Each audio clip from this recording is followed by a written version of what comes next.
అందరం కూడా ముందుగా ఊహించాలి. ఎవరైనా కొత్త వాళ్ళు ఈ విధంగా చాలా దగ్గరగా వస్తుందని ఎవరన్నా భావించవచ్చుకొని ఇది అనేక సందర్భాల్లో ఎన్నికల్లో పాల్గొన్న, కౌంటింగ్ ప్రక్రియలో పాల్గొన్న మా అందరికీ ఇది అన్ని విషయాలు తెలిసింది. కాబట్టి మొదట 8-9 రౌండ్లు వచ్చే వరకు కూడా మాకు ఎలాంటి ఆందోళన లేదు, భయమూ లేదు. తప్పనిసరిగా ఈ ముందు వచ్చేటువంటి బూతులు మరిపాడు, అనంతసాగరం ఆ బూతుల్లో వచ్చేటువంటి కౌంటింగ్లో ఏ మేరకు మేము తగ్గించుకోగలం, ఎదుటి పక్షం వాళ్ళకి వచ్చే మెజారిటీని తగ్గించుకోగలమనే ప్రయత్నం చేశాం. దానిలో మేము సఫలీకృతమై ఒక్కొక్క రౌండ్ చూస్తూ ఉంటే 10 రౌండ్లు పూర్తి అయ్యేటప్పటికీ పోయిన ఎన్నికల్లో 19లో దాదాపు 12,000 మెజారిటీ ఆ పార్టీకి. కానీ ఇవాళ 12 రౌండ్లు 13 రౌండ్లు వచ్చేటప్పటికి 1,300 కూడా ఆ మెజారిటీ రాని పరిస్థితి. కాబట్టి మేము ఆందోళన చెందాల్సిన అవసరం లేదు. ఇది ఒక ప్లాన్ ప్రకారమే మేము కూడా ప్రతి రౌండ్ వెరిఫై చేసుకుంటాం. మా అందరి ఆలోచన దీన్ని ఎంతవరకు ఈ బూతుల్లో 10 రౌండ్ల వరకు తగ్గించుకురాగలమో అంతవరకు తగ్గించుకోగలిగితే మేము తప్పకుండా దీనిలో విజయం సాధిస్తామన్నటువంటి అభిప్రాయం మాకు ముందుగానే ఉంది.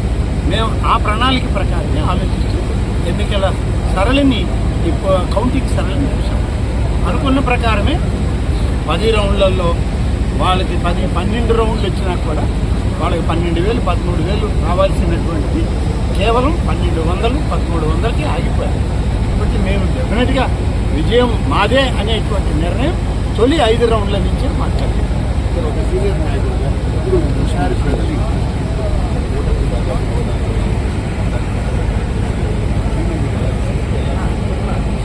ఇది కూటమి విజయం.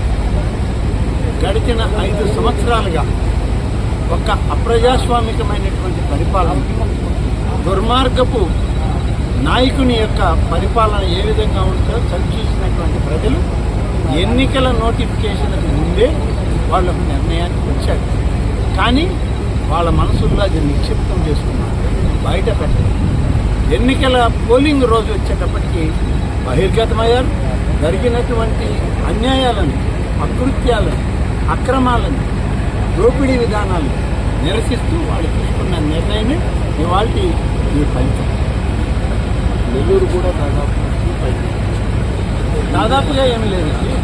10 ఉమ్మడి నెల్లూరు జిల్లాలో 10 నియోజకవర్గాలు ఉన్నాయి. మనకి 10 నియోజకవర్గాలు మేము ఎన్నికల ప్రక్రియ మొదలయ్యేదానికి ముందే ఆత్మకూరులో తొలి సమావేశంలోనే మేమందరం చెప్పడం జరిగింది. నెల్లూరు జిల్లాలో